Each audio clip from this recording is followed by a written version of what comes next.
I was telling you about how my Instagram, my IG needs some work. My IG game is not good. Yeah. Even though I tell everybody to follow me on Instagram.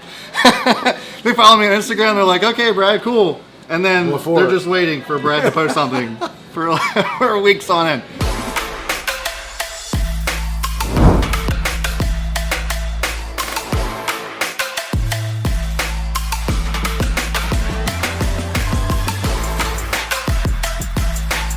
People, welcome to Own the Chaos. We are here again at the Horse You Came In On Saloon. My buddy Christian and business partner, we have been doing this now. This is episode number 23. 23, and man, this has been awesome. We're killing it. I mean, it's just so much fun. The whole addition to the Jack Daniels, I think it's really going to continue to go. Like, if you add alcohol to anything, well, yeah, it makes it better. Of course, like, of course. Like, it's not a surprise to anybody. We're like, oh, we added Jack Daniels and it got better. I'm feeling a little looser now, you know. The best part was the last episode when we did our toast competition and you just ripped the shot. I mean, I was like, get to do my toast. I mean, listen, like I said, it was shot number one out of my bottle at the horse. I had to do it good. I had to do it upright. It's the Barcast bottle. That's right. So yeah, it's a Barcast bottle. You guys haven't seen that episode, go back and watch it. And you know, I basically have bottle 1A of the old 1A. Number 7 Club, and it's awesome. Yeah. Having said that, if you are new to the channel, you haven't seen anything like this before, this is, this Barcast is just about being your own boss, being an entrepreneur, owning your own business. Kristen's gonna get the giggles again. I'm just thinking about my toast and I can't. I just wanted to come. See, I'm trying to get there. So, anyways, okay. we've been doing a new segment and where we have this toast that he and I make up, and we don't know. It's a toast competition, right? Okay, so it's a toast competition. We're throwing people out there to vote. You know, who's got the better one, and we're thinking about maybe. That was a horrible explanation. Try again. Okay, so. After each episode, I'm going to throw out a poll, and you're going to vote on who's had the better toasts. And so we each bring a toast to the Barcast, and neither one has heard the other person's toast. So that's the competition: is who has the better toast. My mind was going way faster than my mouth was. So I'm just excited about my toast. I came up with an original, and it's my first original. Yes. And from here on out, I'm only doing original toast that I come up with. If you think you can do better, we're going to we're looking through some of those other ones. If you think you can do better, send it to us at Cashier or at Own the Chaos on Instagram. We'll pick which one we think is the best, and it might just show up on this Barcast. Yes, definitely. You go to Instagram and cash_here and follow me. So let's get to it.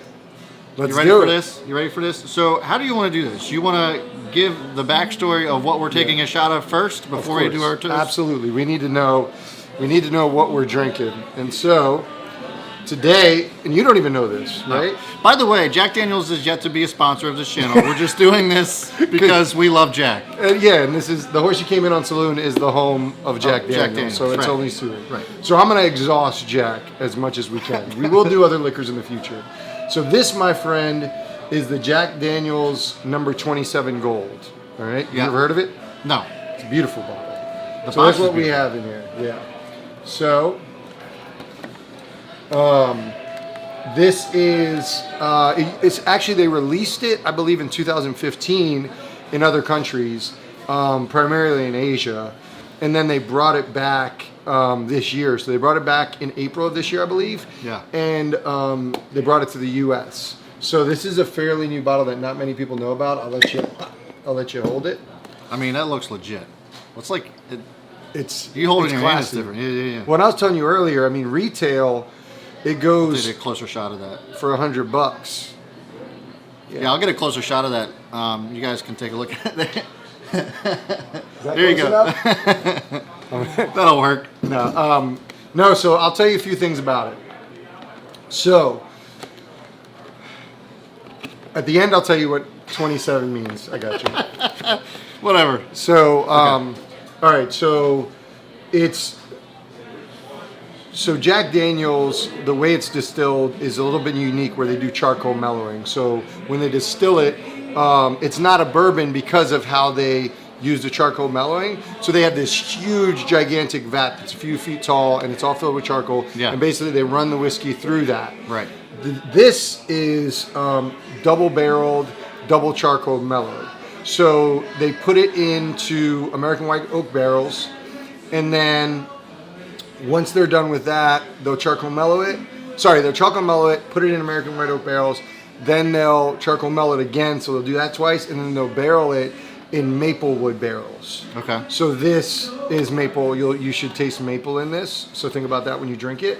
And so it's the double, right? Double charcoal mellowed, double barreled, and then the 27 comes from. Do you want to guess where 27 comes from? So I don't know. Jack Daniel's original whiskey is what? Number 7. Number 7. Right. So the 2 is just double. Oh, So okay. double, yeah. I got it. Makes sense. So yeah, this is Maplewood finish. With that said, let's get on with the show and do some toasts. All right. You go first. I always want to go second. You're always, all right. Because mine are original. You're always kicking off. All right. So, in honor of the horse you came in on, to horses and women, and the men who ride them. Oh, cheers to that. I'm going to try my best to get this in one shot. All right. Okay. I literally just wrote this today, so bear with me. Yeah, I stole it from Google. At least you created yours. Let's be gay, but not gay in that way. The other kind of gay, and that gay, let's stay. What the hell? Let it sit a little bit. It'll make sense. Oh, yeah. Oh, that's smooth. Very smooth. That's something you're just going to have to sip on. Yeah. That's awesome. Good stuff. Only at the horse you came in on. What do you think about my original content? It needs some work. What? It was Let's pretty be good. gay, but not gay in that way. See how many times you going to say on. it? Let's be gay, but not gay in that way. I got to learn how to deliver it better. Yeah. I'll deliver better. So you got the pause. See, I delivered mine with the execution of the pause. And then, you know, Here's to my genitalia. no. Genitals, for Oh, one. here's to my genitals. All right, so today we wanted. I was telling you about how my Instagram, my IG needs some work. My IG game is not good. Yeah. Even though I tell everybody to follow me on Instagram, they follow me on Instagram. They're like, "Okay, Brad, cool," and then Before. they're just waiting for Brad to post something for weeks on end. But I really do need to get like in a routine. Yeah. But you, I mean, you're pretty consistent at it. You know, you're always, you know, got stories up on whatever you're doing. But that's kind of the beginning of the story, because, you know, what you do as an entrepreneur, your business is consulting with other companies and kind of like bringing their digital presence to the forefront, right? There's Yeah. a lot of, especially on the brick and mortar side, where they're just used to kind of just having their four walls and that's it, and not really branching out to the digital, you know, to the digital world. And so I thought that you had a really interesting concept, your MMI, and I'll let you go ahead and take the reins on that. But, you know, I think that this can really help a lot of other people, you know, who are looking to, you know, get a hold of their digital presence and their social media presence. And I think that what you have is a really good way to get that started. Yeah, so a couple things about my company. One is that given my industry, I knew when I started my company that since it's consulting, I needed something tangible to show progress and to show ROI. Yeah. Anybody I talked to in the industry, that was a big thing they told me. So with that said, my business is 2 pillars, which is what I teach: management and marketing. So I started by creating it's called a BMI, Business Management Indicator, which you know of, which is the management side, which gauges literally the structure of a business and how well it's managed, and so I can score out any business. So Right. I take that's how I start with all my companies that I work with. We take the big BMI. That's something that you actually created yourself. Yeah, I created myself. I basically spent a year thinking about what's the perfect bar look like. It was geared towards hospitality. Right. and it's like, it's like 200 basis points, and you get a score, and it's broken down into categories. Well, when I was thinking about adding the marketing, I was like, let me do the same thing. And my background's teaching, so I wanted it to be like teaching, where you get scored out. Yeah. So a lot of the things I do with my clients, it's like trying to score out. It's like on a grading system. Yeah, and the other thing is that my company is really around structure, not around like creativity or content. Yeah. Like, I don't claim to be the most creative or anything like that, but what I want to try to build is foundational pieces. So the MMI is the marketing management indicator. Right. So what I did was I spent a lot of time learning about different platforms, and I started with Instagram. So we're going to talk about the MMI for Instagram. I'm almost done with the Facebook one, but I want to basically do one for every platform. And again, it grades you out. And so I did a ton of research on what like the characteristics of a good Instagram are, how you grow it, like any piece of Instagram I tried to cover. Yeah. And so the MMI is basically a culmination of everything I learned in Instagram. And if you look at my social media years ago, like my Facebook, I wasn't very active, but what I decided to do was make a commitment to social media. Yeah. To like try to learn it and to try to implement these things that I'm seeing or I'm reading about and seeing what works and what doesn't work. So I've spent the better part of a year and a half really like committing to Instagram, and I feel like I have a pretty good understanding of it. And when I work with my clients, I've worked with clients and grown their social media where I've learned a lot of things through it. So talk me through that. So like when you're looking at somebody's Instagram, what is it that you're actually looking for in areas that like can really kind of help somebody, build their brand up? Yeah, so the first thing we start with is looking how engaged the Instagram is. And we talk a lot about engagement. Everybody defines engagement differently, but we tend to lean towards likes. I don't really put any weight towards likes. I have basically tracking documents where we try to track growth. Likes are a part of that, but they're only there for control. They're not there to mean anything other than to see, okay, this is a control, we can compare them because they have similar likes. To me, engagement is more like, or the metrics that are really important are reach and are comments. Comments, somebody's going out of their way to write something, right? Followership, likes, they're really misleading. People could like something, but that doesn't mean that much in the grand scheme of things. People could follow, but I see accounts with 10,000 followers, but they have no engagement. They might get one comment and 50 likes. That's not industry standard. Yeah. So the first thing I suggest is, if you're interested, I think anybody, whether it's your personal or your business, if you're trying to become an influencer, you're starting a business, make sure you switch over to a business Instagram page. That's the first thing you should do, because that'll allow you to get insights and get access to the analytics. Yeah. The next thing you need to do is start tracking your number and your content. So I usually start there, where we kind of get baseline. If you already have an account, which most people do, we look at like what their engagement's like. We get their insights and start seeing what their reach is. And I've basically come up with, I've found consistent measures on, I can determine, depending on how your followership is, how many likes and comments you should get bare minimum. So off the top of my head, per 1,000 followers, you should have about 0.63 comments. Yeah. So let's just say a half of a comment for every 1,000 followers, and then you should get about 20 likes.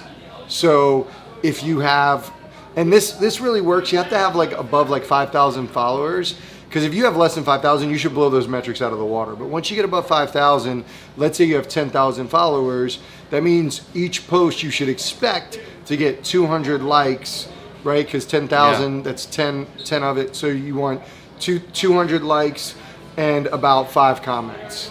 And that at least shows where you're at gauge-wise. And then you start tracking your content, and then you'll know how well your content does over time. So sorry, that was a lot. I know, that's fine. So and that actually kind of maybe got me thinking, because like I'm a huge follower of Gary Vee. I'm a big fan of his, and I actually came across one of his videos where he talks about Instagram and like creating a huge following and just going out and commenting on other people's stuff, like engaging stuff, not just be like cool stuff or cool picture or whatever, like actually like making a meaningful comment. Do you think there's any truth to that? Like Absolutely. to be able to get followers and stuff? Well, it is in one sense. We'll talk about the algorithm, which I don't really talk about algorithm a lot because it drives me crazy. You know, this drives me crazy. Yeah, we've had this conversation about YouTube. No one knows any algorithm. So when people start saying stuff about the algorithm like this or that, I can tell you what I experience and what I do know. So when you do, Instagram only shows you, like, I think it's like 20% or something of what's a part of your audience. Yeah. Right? So what Instagram's trying to do is it's trying to put content out there that you want to see. So it's trying to figure that out. So logically what Instagram does is if you engage with somebody, so if I message you and you message me back, that shows that we're both interested in each other. Yeah. So you're going to get my stuff. Now, if you stop commenting on my stuff, liking my stuff, we stop talking to each other, we're not going to get each other's stuff. And so that's what he's doing. He's commenting because Instagram then sees, okay, well, you're commenting and he's commenting, so they'll go to the forefront of your stories. Yeah. They'll pop up on your post. Right. And that's why, is because if you can get somebody to respond to you, especially as a DM, a comment that's good, but a DM is king. And if you can get them to do that, then now you're going to show up, and then they're going to be likely to follow you. Right. But that's just like, honestly, that's like 101. Like, that's basic stuff of what you can be doing as far as getting engagement. Yeah, I mean, he was like saying he would, leave at least, I don't know, somewhere around like 100 to 500 comments a day. Yep. Like, it's crazy. I mean, and it's like, and he talks about how it's not just BS comments. It's not just like an emoji. It's like a thoughtful comment. right, something that actually applies to whatever post that was made. Exactly. And that has nothing to do with the algorithm, kind of like to what you were saying. And I think there's a lot of people that do focus on that so much. They try to figure it out. And it's like, you're never going to figure it out. You know, the most genuine engagement you're going to get is by putting something out that you're actually passionate about and that you actually enjoy either talking about or posting or whatever. And that's actually kind of how we've evolved this. Yeah. I think me more so than you, obviously, but I was always trying to figure out, well, maybe if I make this title, it'll get more views, or maybe if I make this thumbnail, it'll get more views. And there's a little bit of truth to that, but I think I was putting too much focus on that and not focusing on the meat and potatoes, which is this, the content. Yeah. And, what are people actually going to enjoy watching? Yeah, absolutely. And the same thing applies to Instagram. Just what are people going to enjoy engaging with? And it has to be genuine. It can't be something fake or made up. Just go out there and do it. And which kind of like segues into this next question for me is, like, I'm on Twitter a lot more than probably any of my other social media. So, I mean, Instagram probably being one of the bigger ones right now to be on as far as the amount of people that engage with Instagram. Is it important to be on everything, or is it more important to just focus on one social media platform and then maybe branch out to the other ones? It depends. It really depends. If a lot of people can't keep up with it. So I think what's important. I mean, I'm guilty of that. I'd rather see my client focus on one, hone in on one, no matter what it is, than to split their efforts and just kind of have half decent stuff. That's what I do. I focus on Instagram, and I want to be a powerhouse on Instagram. Now, will I add to it? Potentially, probably. But to me, the people who like post the same content on Facebook and Instagram or Twitter, like, I think that that's lazy, and I think that you can get a little bit of value, but I think it has more likelihood to like hurt than help. So what I'd like to see is leverage each platform for something different.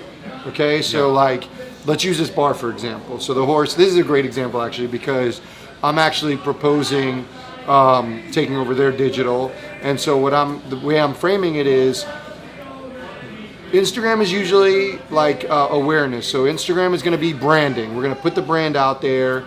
We're going to be heavy on like stories. I believe in stories big time. We can talk about that in a little bit, but that's what Instagram's going to be for, is engagement, like awareness, and to like be more in the moment. Facebook is going to be leveraged for events. So we'll set up events there, and you may have a little bit of branding stuff, but it'll really be only for that. Yeah. And that's it. Now we may do, also we're going to do Spotify. So the playlist that the musicians are doing or that the DJs do. Oh, that'll be awesome. They'll be able to do the playlist. Like they'll put the playlist on, and maybe every Friday we'll have the playlist for the weekend or Monday from the previous weekend. And then you can go on Spotify and you can pull up the horse playlist, right? Right.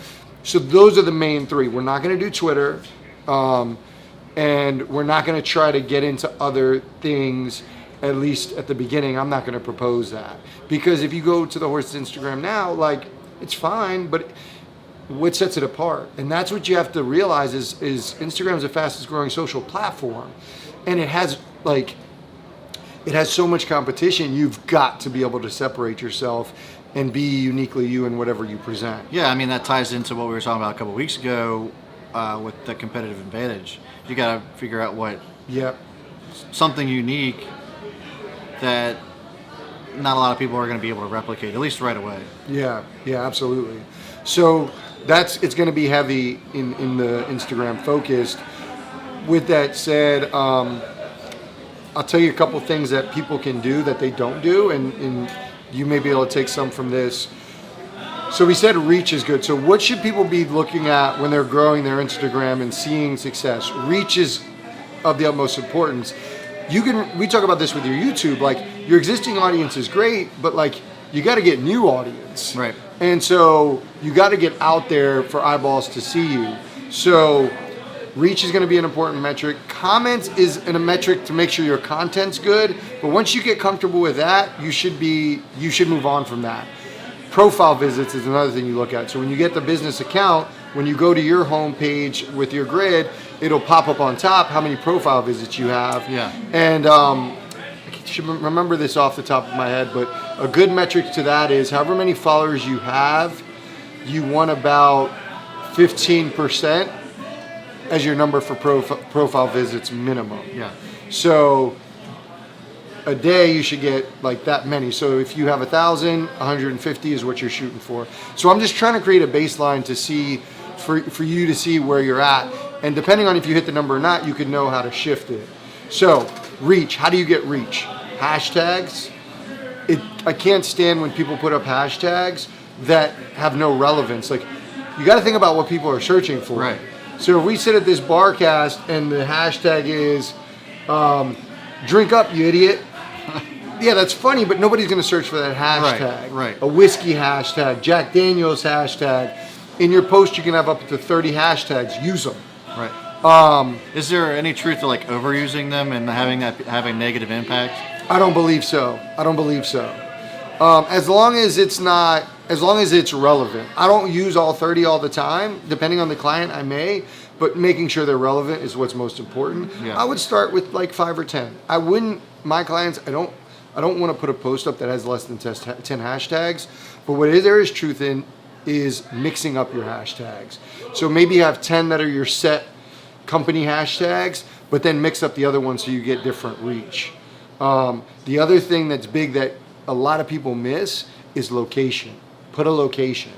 So if we do a story here or a post here, we'll put Fells Point or we'll put Baltimore, and you can see who's viewing it through your analytics, how much reach it's getting through that. Yeah. Location is the most underutilized and not using enough hashtags. The last thing for reach is, and this goes to building relationship and engaging other people, tagging other people so they can share the content. That's a great way to expand to audiences. So if we tag the horse who has about 5,500 followers, if they share that, you just have that audience that sees it and looks at it. And the last thing I'll mention is live. Instagram Live. If you live with somebody else, you get all of their audience notified that you're live, and lives are really important in Instagram, and I know that because they put it up front. They're the first thing that shows up are lives. Right. So I think those are the places people can start with increasing their reach and getting it out there. And, you know, to me, stories are king. Video is king. Get the hashtags in your stories. Get your location in your stories and tag people. Right. And you'll see the numbers go. Yeah, I mean, I think video is king no matter where you, Yeah, which way absolutely. you know, where you're at, what social media platform is on. So that's probably one of the bigger key takeaways. And we are already almost out of time. Yeah. That was crazy. But great content, great, you know, great advice for Instagram users. I need to get on my game and start exercising more of those practices. So be on the lookout for me. I will make sure that I start doing that a little bit more often, because I really do like the platform, and I keep telling myself I need to be on there more. But you know, to get myself a little bit more exposure, I just, for whatever reason, keep forgetting. I just need to make it part of my routine, and I think that's really, you know, a huge part of it too. So Yeah. But having said that, guys, we are almost out of time already. I wanted to get to this before we did run out of time, to make sure that you do submit, speaking of Instagram, your videos of your toast. We have People's toast. We have this thing called the People's Toast. You know, make sure you tag myself at Own the Chaos or at Cash here, and send us your toast. And put the hashtag People's Toast. Yes, hashtag People's Toast, and you know, you might show up. You might show up here on the Barcast, and we'll just pick it. I don't know about random, but we'll pick our favorite one. We'll pick our favorite one. We'll pick our favorite one. So with that said, let's see this week's People's Toast. Here we go. Here at Amboy Crater, about the asshole of the United States, I'd say. Old fucking volcano back there. Desert. Reminds me of a toast. Here's the rattlesnakes and condoms. Two things I don't fuck with. So there you have it, guys. Thank you so much for tuning in. I hope you liked that one. If you did, I would certainly appreciate a thumbs up. As always, I will see you guys all before the bell, and Beastsmith is... And always remember, if you don't drink Jack, you're an ass.